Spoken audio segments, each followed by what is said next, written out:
Welcome to this edition of Patriots No-Huddle, brought to you by PatsFans.com. Mike D. Bates, Steve Balestrieri, Derek Havens, your hosts, as always. We're here to talk about the Patriots' 2025 season opener against the Las Vegas Raiders, 20-13 loss.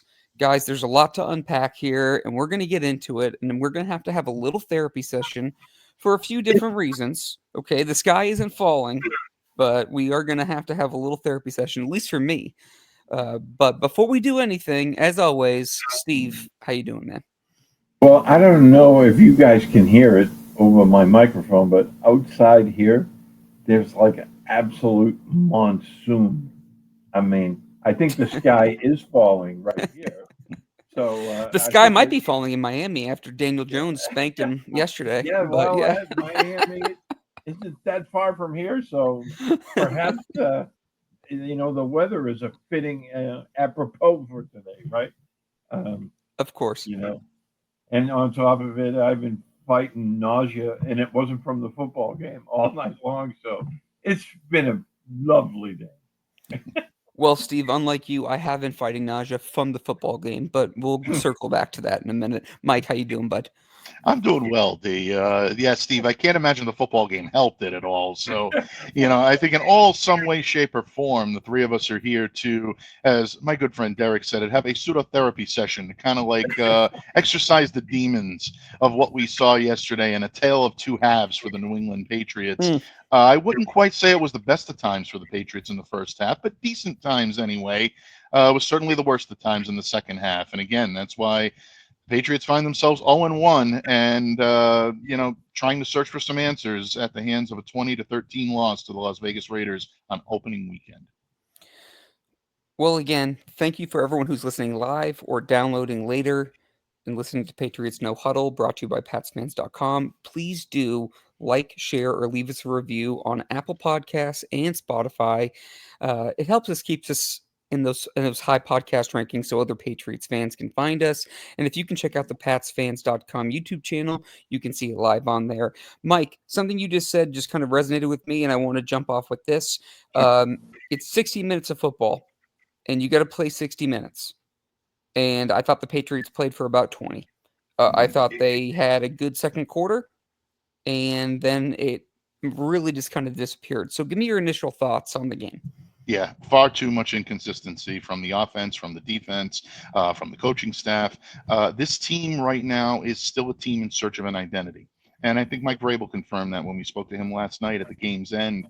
I think you heard it in Drake Maye's post-game comments. There are elements that they're willing to build on.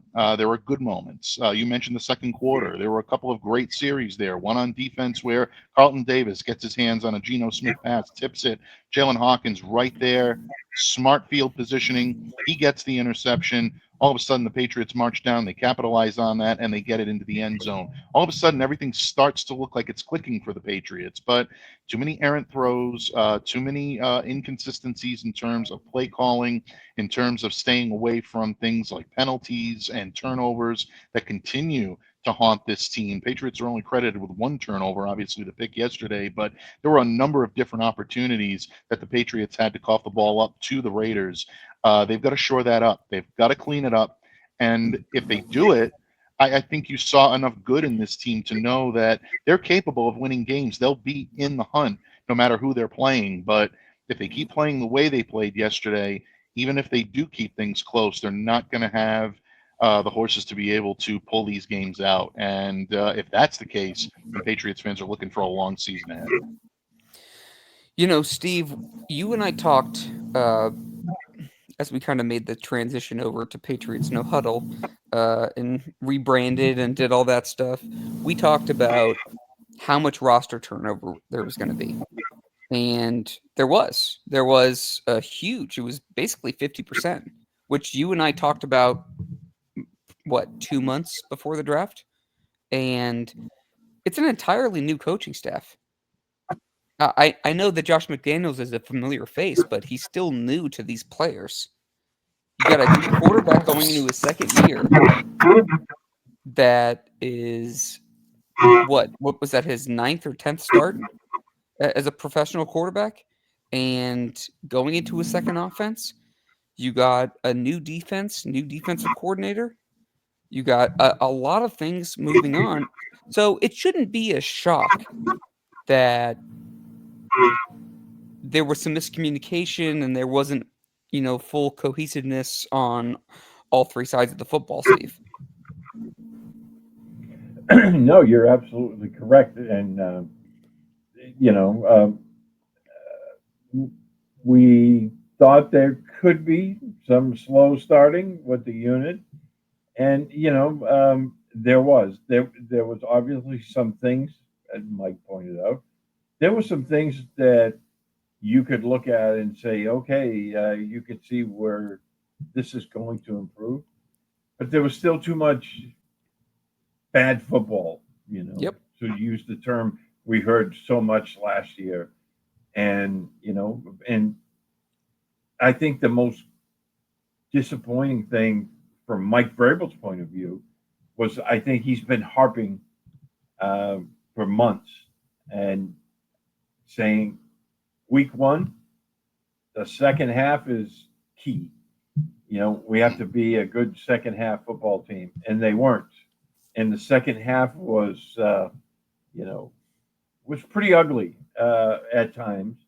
I know I mean, they it was hung in ugly, Steve. It was ugly for both teams. I mean, both right. teams. I mean, Well, Mhm. The Raiders just played better than this, but there's a term I want to use, but I just feel like it's not appropriate. So the Raiders just the Raiders just good. seemed to um, play less bad than the Patriots did, essentially. Well, one of the things I was surprised at, and you and I talked about this yesterday, right after the game, was the fact that they only ran the ball 18 times, Yeah. and yeah, I was really surprised by that.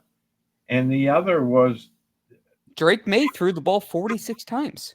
yeah, the other thing that I was surprised at.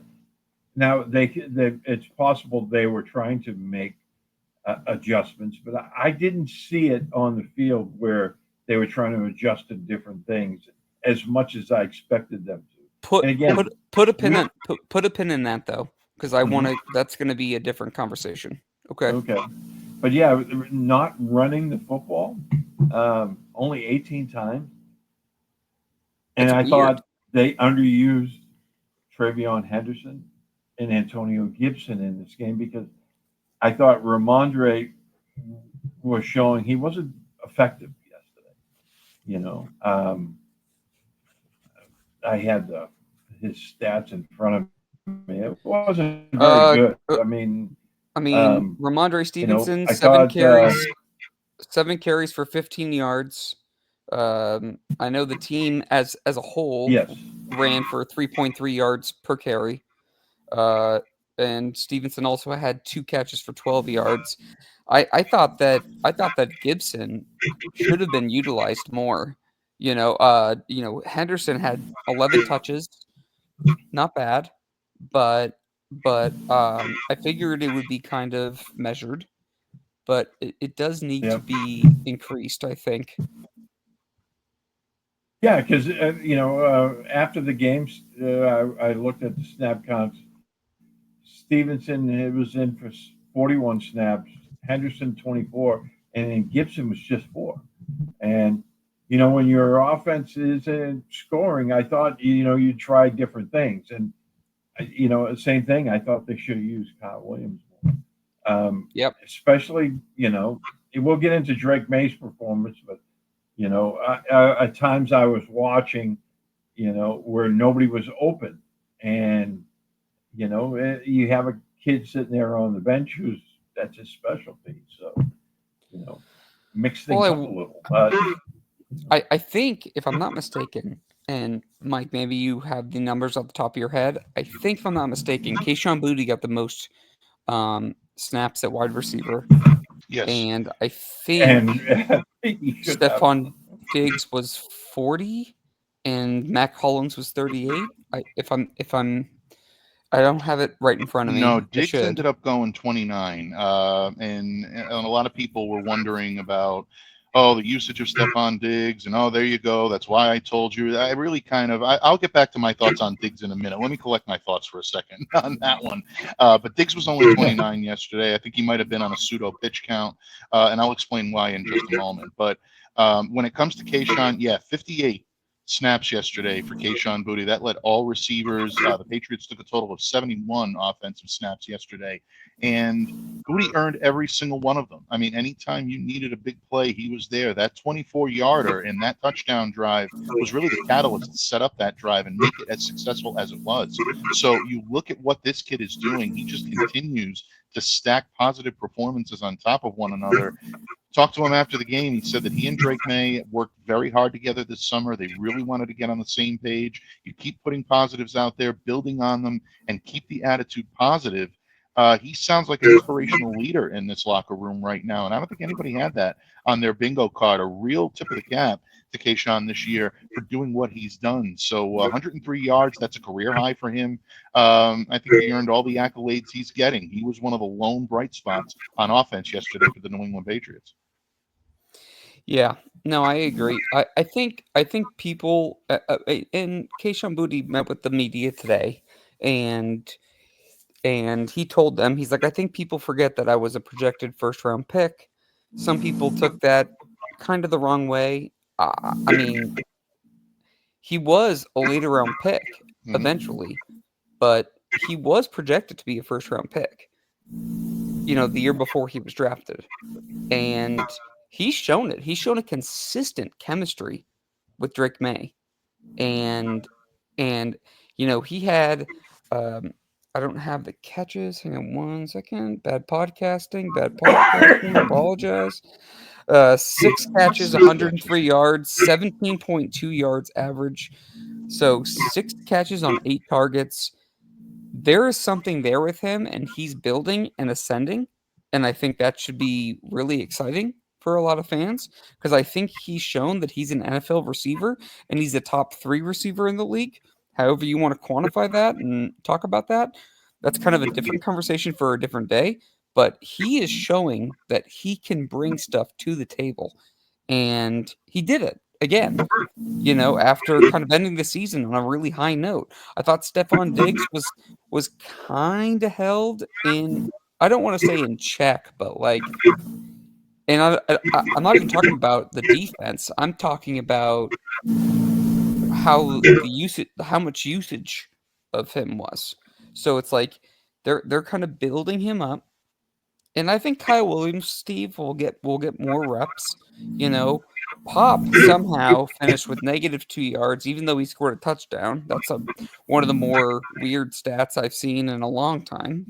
So that was one thing. But I think he's still a good, solid player. Yeah, and again, look, it's 1 week.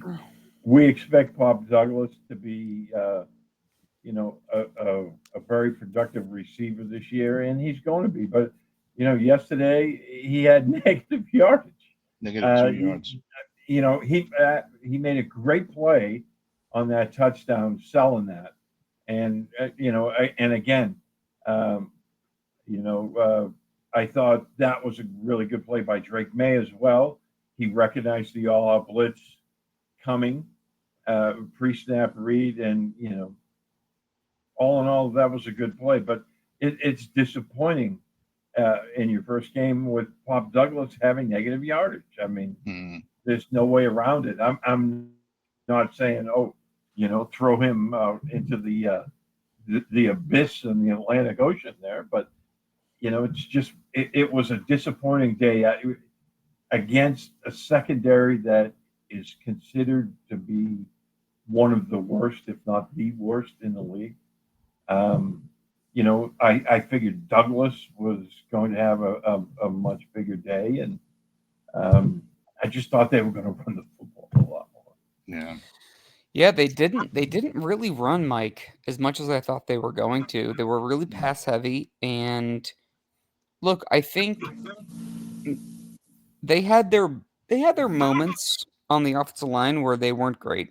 Okay, and they weren't perfect. And Will Campbell's getting some backlash, but I feel like a little of that is unfair because some of it seemed to be overloaded, and it's his first start, and I thought he still played well overall. Like, I wouldn't say good, like, I would just say okay, like, for an NFL debut, and the Raiders were bringing the heat. Let's be honest, guys, to both of you. The Raiders coaches pantsed the Patriots coaches in this game. Mm. They Yeah, they did. you're watching this game, and there's two bad football teams playing the game against each other, and I think the Patriots have a chance to have a better year than the Raiders, but they didn't show it. And the coaching staff for Las Vegas, I thought, showed up more, and you could see it. And I thought the Christian Gonzalez being sidelined really showed up in this game. We Mhm. thought Carlton Davis would be on Brock Bowers. Brock Bowers did what he did because he's just an absolute monster. And kudos to him for that. But it just seemed like the Raiders were just finding all the soft spots in the Patriots defense, Mhm. and it was consistent. And it looked like it was kind of a slow start. The Patriots were kind of spinning their wheels a little bit, in the first quarter. Then all of a sudden they got some traction in the second quarter. I thought the second quarter was the best period of time for them. And then all of a sudden in the second half, it was just like there The were energy went. no there were The no energy went adjustments. out at halftime. Yeah, there were no adjustments. Right. And that to me that's a little bit of coaching. Uh it's a little discouraging, but I also don't think it's super surprising given all the changes that they've had to make. What do you Yeah. think about that, Mike? Yeah, the changes definitely had a lot to do with this. Christian Gonzalez being out had a lot to do with it. Look, if I told you before the game, and this goes to Steve and to Derek and anyone listening out there right now, if I told you that the Patriots would have collected an interception, 4 sacks, and held Ashton Gianti to 2.3 yards per carry yesterday, you probably would have said the Patriots win this game. Well, and But the Genti problem, what? Yeah, and Genti had a couple of good runs early, and then they pretty much held him in check. exactly, exactly. And they made the adjustments. And you got to give the Patriots defensive staff credit for that. But one thing that this team continues to be plagued by, and this was really on huge display yesterday, was their inability to stop the big play. Our good friend Evan Lazar over at Patriots.com estimated that 9 pass plays that went over 20 yards were completed against the Patriots defense yesterday. You can't allow that kind of chunk play and expect your team to be able to remain in it. And that right now is a concern. If you're on defense, that's a concern right now for the New England Patriots. How does the front seven prevent things like that from happening and having quarterbacks like Geno Smith get extra looks and more time to be able to complete those passes? How are his weapons getting into the coverage area? How are they getting into the field, getting open and making plays like that happen? Patriots have to shore that up. The great news is that this is in week 1. It's fixable. It's something that they can identify and they can move toward a solution. But they have to watch out. They have to get this thing under control and show marked or notable improvement each and every week. If they don't do that, they're in for a real difficult time, I think, within the next few months for this team to try to stay at least in lockstep with where they need to be with some of their competition in the conference and ultimately in the league. So that surprised me yesterday when it came to the defense. There were some bright spots, and I know we'll talk about those as well. But if I'm the defensive side of the ball and I'm Terrell Williams and I'm a part of that defensive brain trust, I'm looking at those big plays and I'm saying, how do we stop those? How do we neutralize these before they become a huge problem? Um, we're going to circle back to the negatives, but I want to mix up a couple of positives. I want to mix in a few of those because there were some. There were some. I mean, it was discouraging. It was frustrating. I certainly am frustrated with the second half. We'll get back to that. Uh, but I did think that Drake May had some good plays at times. I think there's a couple of erratic throws from time to time that he still needs to reel in. He gets a little reckless with the football. He's got a little Brett Favre in him where he's just going to kind of rip it. We knew that. I also feel like people need to realize he's only played essentially half a season. as a pro. It's not like he played the entire year last year. I thought Kayshon Boutte was a really good sign. I thought that Will Campbell for his first NFL action, good sign. I was a little disappointed in Morgan Moses, but we can get back to that too. Um, I thought Robert Spillane wasn't really anything interesting, but I thought that they got some pressure up front, right in the middle, Steve. I think you and I talked about that. And Jalen Hawkins was kind of Jekyll and Hyde in this game. I thought there were some really good plays and some really not so good plays. Um, but I think the biggest takeaway, guys, to me from this game, if I had to pick one thing, if you guys asked me what would be the thing that you took away that you were happiest about, I would say that Kayshon Boutte continued to build because I think he is legitimately going to be in the mix. I mean, he had the most reps at wide receiver. He was efficient, made plays, was reliable. I was happy with what I saw from him. Steve, what was your biggest good positive takeaway from the game? Well, and looking on a positive side, obviously Booty. I think the other one, despite the defense, having those chunk plays given up, was the play of Harold Landry. Now I Yeah, thought Harold Harold Landry Landry, was good. Yeah. he came as advertised. They said, working with Vrabel in the past, that he had had a lot of success, and he showed it. 2.5 sacks. Um, I think it was 2 tackles for loss, 4 quarterback hits. I mean, that's what you want out of your edge guys. I thought he had a really, really solid game. He looked really good out there.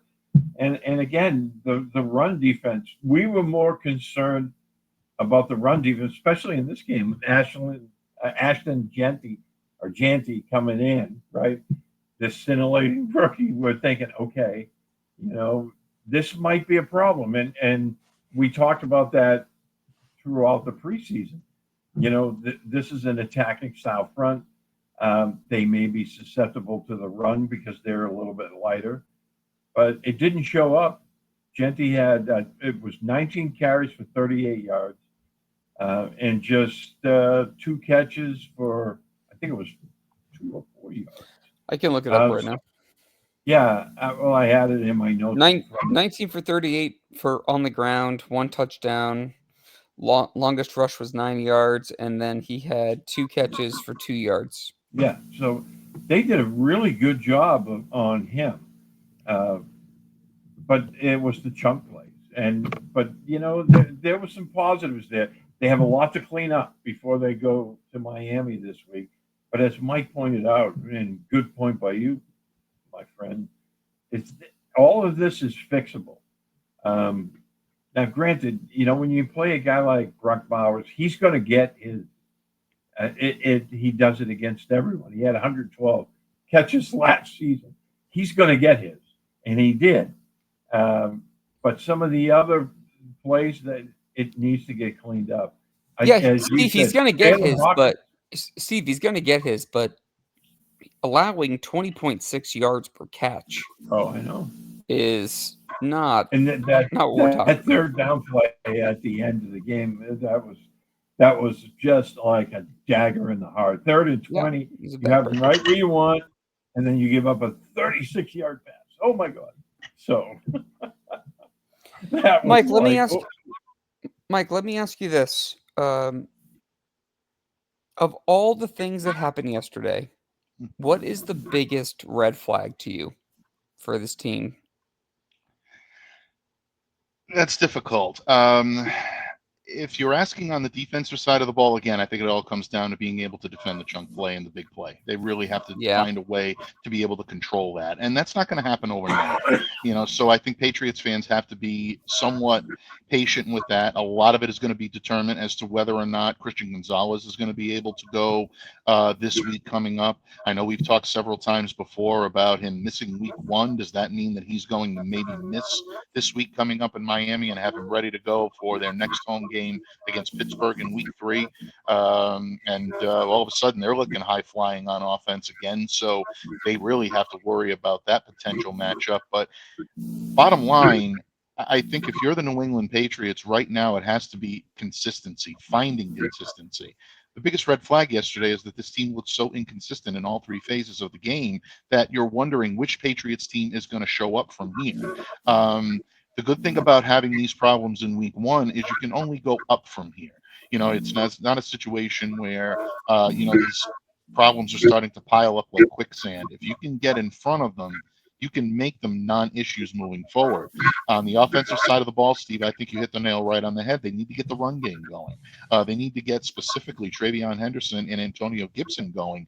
Gibson limited to 5 snaps after ripping off a 41-yard return to kind of begin the game for the New England Patriots. Really, I think is an oversight, in my opinion. I think Gibson should have Yep. been more involved, at least in third down, and being able to receive out of the backfield, given the fact that Ramondre Stevenson did not look as effective as he needed to be yesterday. If you need that spark, it's got to come from someone else. And I think Gibson deserved more than 5 snaps to prove that he was there.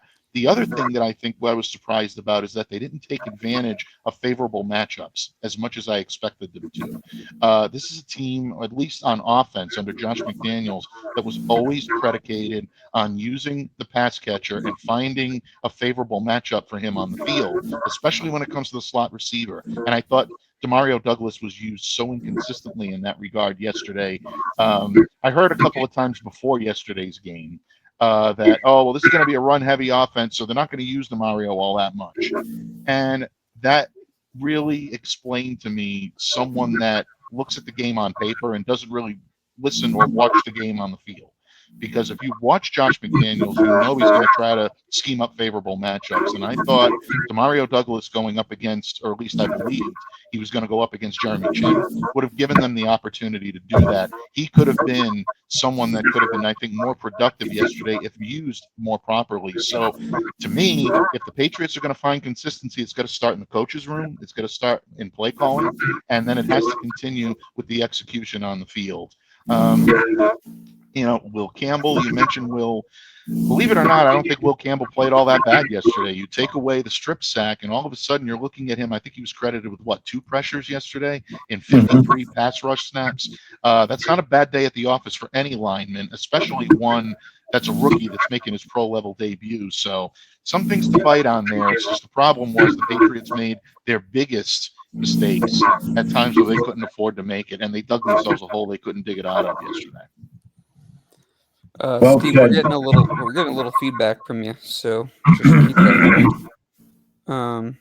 But yeah, no, I totally agree with that. I'm not sure why Gibson hasn't gotten more touches. Stevenson really kind of went down a weird hole last year. There were rumors about him being injured more than it was led on to believe, and that there were some personal things going on off the field. So I can respect that and understand that. I mean, people don't realize that, sometimes people forget these guys are human beings too, and they have their own stuff going on. Absolutely. Well said. And I think that he's a good player, but I also would say,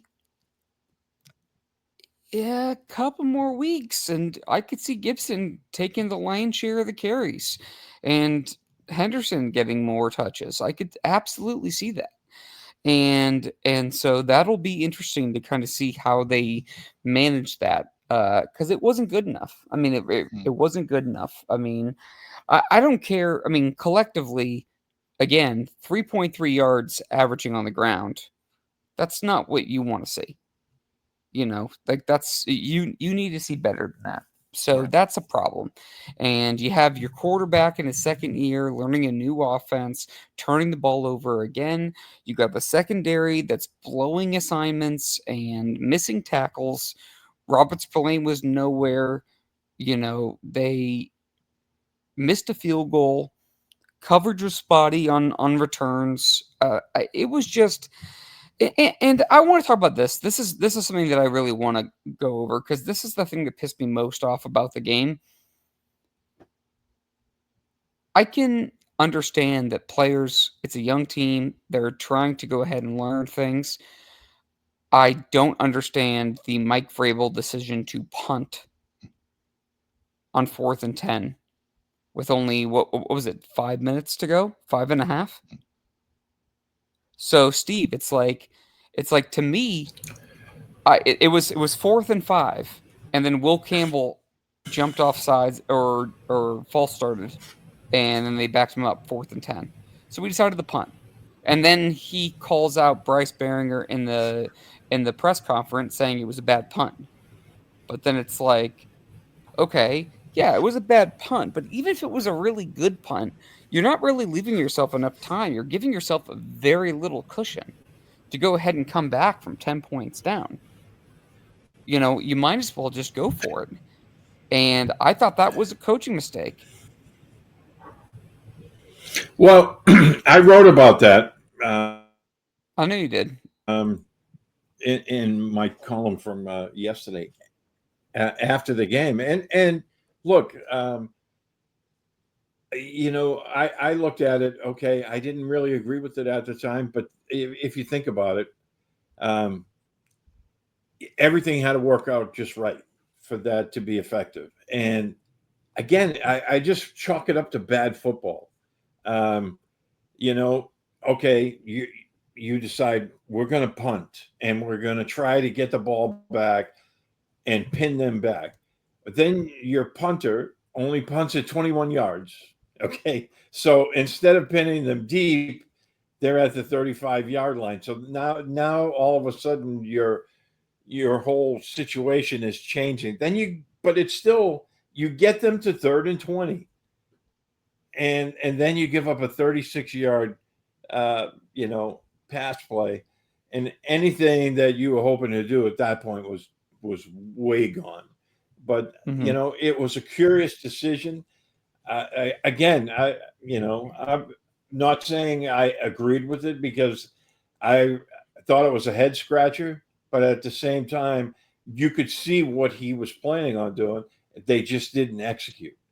And I thought Barringer was another guy that he had three pretty poor punts yesterday, and Oh that's yeah. not what Mhm. we have come to expect from him. He Um, he's he had a he he had had a a couple really of good rough day. ones as well, but those he had three that were not so great. But yeah, the decision, it wasn't as bad as people made it out to be. It was just poorly executed, as a lot of yesterday's game was. Well, to me, Mike, I feel like I can understand the mindset and what he was trying to accomplish, but I thought the margin was really thin. So I Mhm. don't know what your take on this is, but I think that the risk was way bigger than the reward. And to me, I would have just gone for it on 4th and 10. Um, Even after the false start, I would have just gone for it because to go ahead and have a good punt, get a quick stop, score, get the ball back, score again within 5.5 minutes, I just think you're putting yourself behind the eight ball a little bit. Okay, so I don't know. I really am.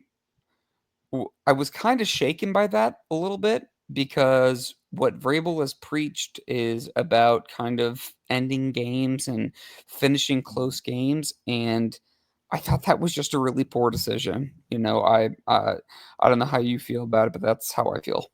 Yeah, I'm pretty much right there with you. And under the condition of anonymity, a good friend of ours in this business kind of went back and forth DM last night. We were talking about the decision that Vrabel made in order to punt, and we were kind of throwing around theories about whether or not maybe this could have been a signal, to the team that, I don't trust the way you guys are playing right now in the instant, in the clutch, to be able to come through and I convert a don't fourth think that's out down. of the question either. I You know, I, I, I would agree. Like there's some merit to it. I personally don't believe that Mike would have taken that chance because you need to get the wins when you need them, especially for a team that is not necessarily at a premium when it comes to wins. But if you are going to take a gamble like that, you can do it in week 1. You can't do it in week 5 or week 6, because by then, if first of all, if you're still having those problems, you have bigger problems on your plate than just worried about converting a 4th down. And second, you're really wasting valuable time at that point, because that's when teams are starting to hit stride. So if in fact there was any truth to that element, I know tried to talk to Mike earlier today, at Gillette, and he was not very forthcoming when it came to that. He basically said, "It's the decision I made. It's the one that I felt was the best one, and that's what we're going to, hang our hat on. And next time we'll evaluate." But I think there is a lot of truth to the point that at this time, you look at what the Patriots are doing, and they're really kind of feeling each other out, whether it's the coaching staff, whether it's the players. There's still a lot of growth to happen. And this happens with a young team. This happens with a team with a lot of new faces on it, and especially a new regime in charge. There are going to be these moments of either misfires or miscommunications or questionable calls, not just on the official side of the ball, but questionable calls when it comes to the coaching staff and the things that they choose to do that are going to be second, third, and fourth guessed. Ultimately, I think the Pats right now have a good base to build off of. But yeah, I think that with what they were facing yesterday, if it were me, I would have gone for it, and I would have tried to get as much late game momentum as possible and roll the dice, take your chances, see if something happens. But I can see the opposite side of it with Mike as well. I think at that point it's a coach's call. It didn't work out this time. Maybe it will next time. I just thought it was too conservative, but to your point, coach's call, obviously. Steve, I just thought that, they played pretty well in the second half. Or sorry, the second quarter. They didn't really show up in the second half, and there were no adjustments really made. And so maybe that scared Mike Vrabel a little bit from going for it at that standpoint. He played a little bit more conservative, but I think being more aggressive there was the play because yeah, if you get that 4th and 10, you might go ahead and spark a little fire in your team. Hmm. But if you don't get it, does it really put you more in the hole than otherwise? Like I don't really see that. Like you're already down 2 scores and you're already not playing well. So it's like to me it's like I would rather go ahead and be like, "Okay, Drake, rip it. Do a Stephon Diggs, dig route and try to pick up that 10, like a little button hook on the side or something, and try to make something happen. And if you get it, maybe that momentum kind of carries over and you're able to go overcome that deficit."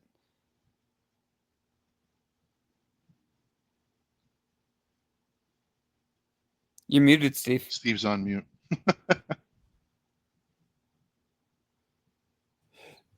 I probably should have stayed muted, but He wanted to get all that foul language out of his system.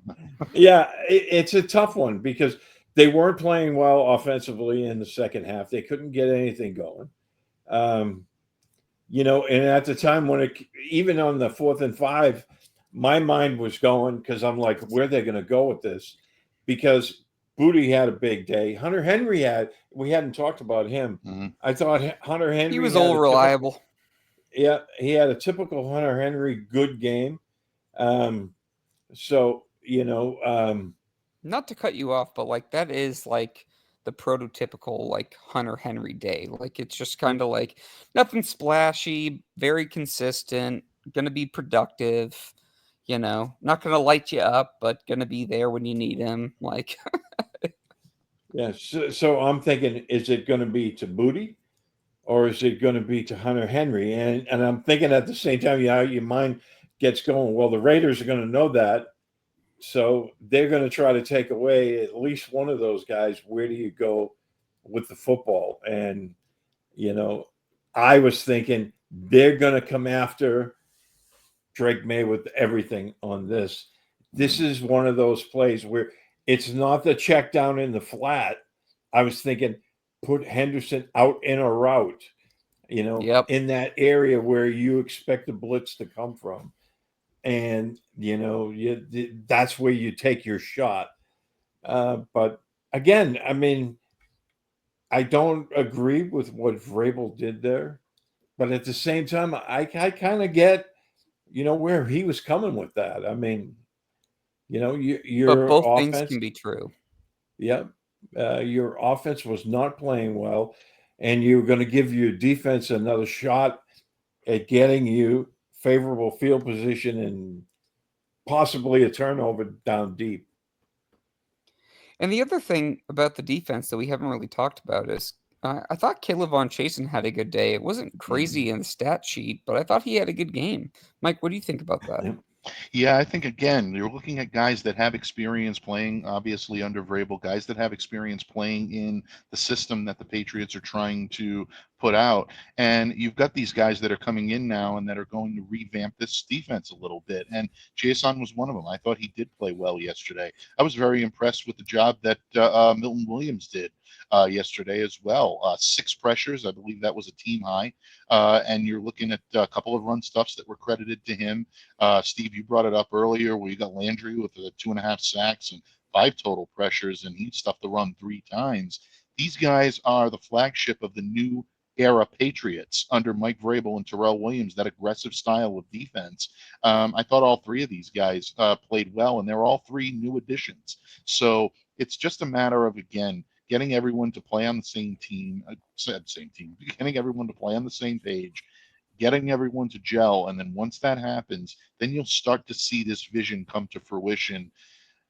Maybe all of us in Patriots Nation, fans and media alike, need to take one step backward just to say, okay, well, you know what? Maybe it's going to take a little bit longer. Maybe the hype train is not something that maybe they deserve the hype that they got, but maybe we're just giving it to them a little too quickly and a little too hungry to get that winning feeling back in Foxborough. May take an additional game or two, but I think there was enough on the field yesterday to prove that this team is headed in the right direction. Well, I do think it's important to reiterate what I mentioned at the top of the show, which is we talked about 50% turnover on the roster. It happened. Same on the practice squad. Right. The entire coaching staff is new to these players. Like or not the entire, but a vast majority.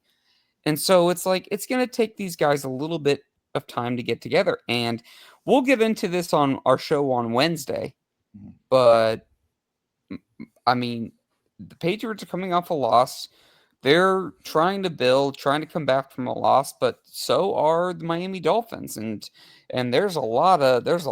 I mean, if you think Patriots fans are upset about Week 1, I can tell you that Miami Dolphins fans, I can almost guarantee, are on edge right now with Mike McDaniel and everything else going on over there. What do we say, Well, Steve? it's not Is just Mike the McDaniel is he buying green bananas? I don't think so. it's not just the weather that's hot in Miami. His seat is getting quite warm right now. Yeah, Mhm. his seat is about as hot as my wife's shower. So I'll say I that. didn't know where you were going on that one. I was like, hey, take it easy. Hey, it's a family show, Steve. Come on, sometimes I can go ahead and keep myself in check. Sometimes, okay, because I don't want Miguel to be mad at me. Um, you know, but I'm trying to think of what else we haven't touched on. I mean, Well, ultimately, I guess I would just say I don't know if we want to go in any other direction, but ultimately, I would just say that I am disappointed in yesterday's game because I thought it was winnable. And it was disappointing to see no adjustments, which I feel like Vrabel is a better overall coach than Gerard Mayo, but it felt a lot like last year, and where it was just kind of like it kind of fell flat.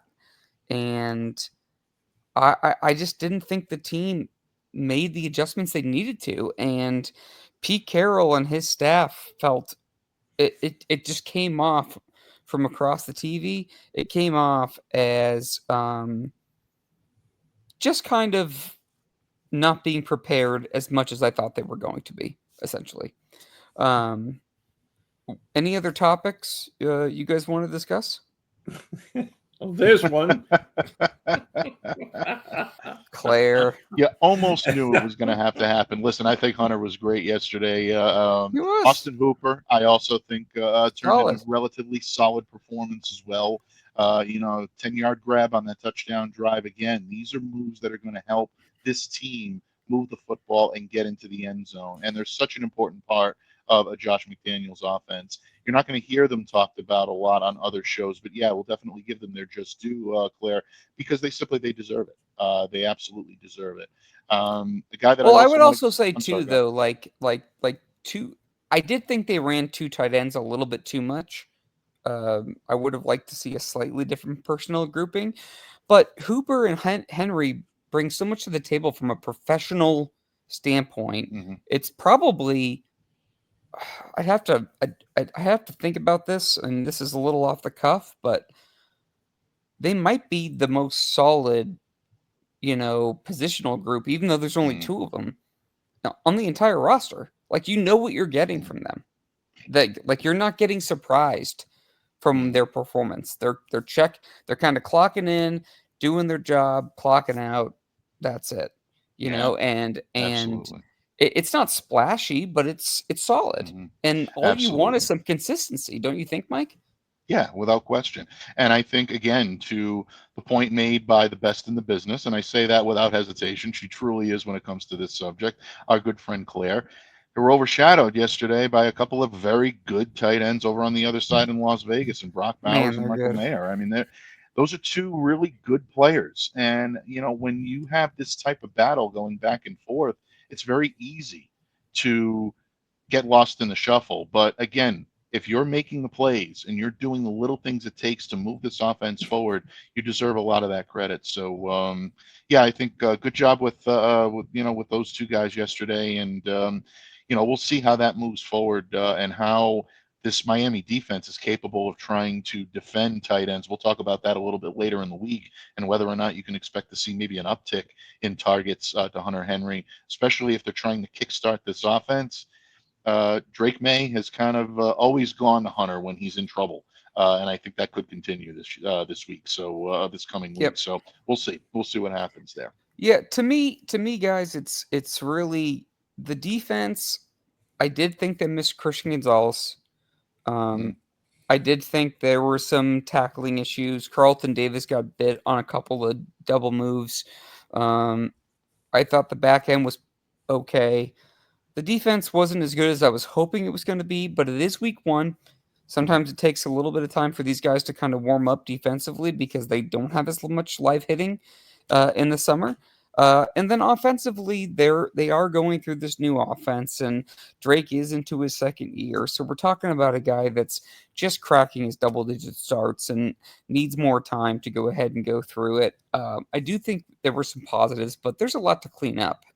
And I'm hoping that we're going to see them kind of correct some of these issues going into there. But Steve, what are your final thoughts for this game?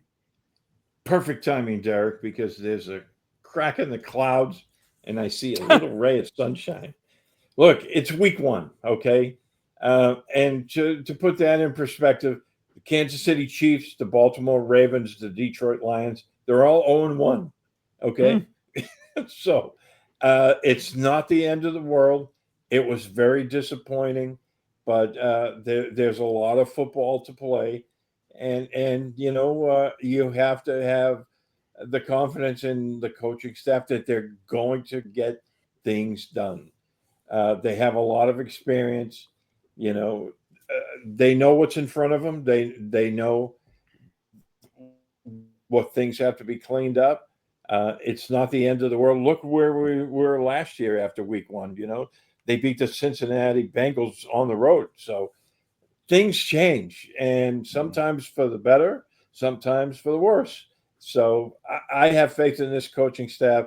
It was very disappointing, obviously, for all of us, but there's there's a ray out there of sunshine somewhere, and you just got to catch it, latch onto it, and see what they do next week. I think next week is an important game for them in the fact that, okay, let's see the how they react, how they prepare, and how they produce. Yeah, Well, absolutely, Steve. You don't want to go into that matchup against Pittsburgh Steelers down 0-2, facing the possibility of going down 0-3. So it's an important game coming up this weekend. I think the Patriots need to reestablish who they are, and I think they're primed to do it. But we'll see. Anything can happen down there in Miami. You never know. And normally well, does. well, yeah, that's true. That goes for all of us. Trust me, I've had a few nights at the Hard Rock that I would like to take back. But, but to me, guys, Steve, you kind of hit the nail on the head there. For me, I want to see them respond. I'm not looking for perfection. I never thought they were going to win 10 or 11 games. I thought they would be in like the 8-9 game range. And even if they lost this week, they could still hit that. But Miami's in a very vulnerable position right now. And the Patriots had a winnable game that they let kind of slip away. So I'm curious to see how they respond. I want to see that. I want to see the kind of passion and the kind of performance that I was hoping for. A little bit more juice. They were a little bit more flat than I was thinking. So I'm curious to see how we see them coming out in week 2. As they go down to your neck of the woods, not too far from you. So, we'll talk about it, but we'll have a show on Wednesday to preview the game. Looking forward to that. And Mike, why don't you take us out? Absolutely. Well, before I go ahead and take you out, I did tease earlier that I wanted to get on my soapbox a little bit about Stephon Diggs. I'll be brief, but the point that I wanted to make about his 29 snaps and about a lot of the groundswell of I don't know, maybe back padding going on, or going on right now, or maybe a little bit of bravado coming from some sections of the fan base that seem to think that this is validation that he's no longer a wide receiver one, and that's it, that he is going to be a terrible signing.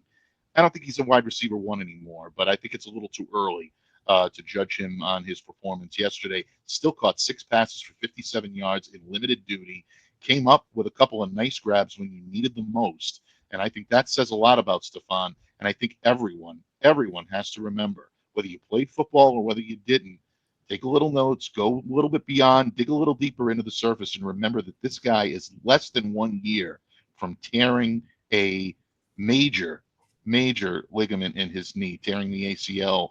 That sometimes can make receivers not right for a couple of years before they're ready to really bounce back. At this point in time, I think you need to be a little bit patient, look at what the guy can do, and then try to judge him based on that. So I'm willing to give him a pass on week 1 for getting a limited pitch count. I think he'll be out there, and I think he'll contribute as a wide receiver one at times when the Patriots need him most. 2 tips of the cap before I take us out. 1, Claire, pay attention. This is to your boy, Hunter Henry, who caught a 27-yard pass from Drake Maye, obviously, in the first quarter, 200th reception as a member of the Patriots. He is now top 5 in Patriots receptions of all time. He is number 5 on that list behind Russ Francis with 207, Marv Cook with 210, Ben Coates with 490, and of course Rob Gronkowski at 521. So congrats, Hunter, on the milestone there. And also to Jalen Hawkins, becomes the first New England Patriot since Ellis Hobbs did it against the Kansas City Chiefs in week 1 of the Speaking of 2008 Jekyll and season. Hyde, In the 2008 season, to open up the year with not only an interception but also a sack. So a tip of the cap to Jalen Hawkins, who had a great game yesterday. Folks, the sky is not falling, as my good friend Derek Haven said earlier, even though it might have been falling briefly where Steve is down in Florida. All will be right with the world when the Patriots get back on track. So continue to go ahead and to move forward. Gentlemen, should I really take us home, or are there any other notes that you guys wanted to add before I do so?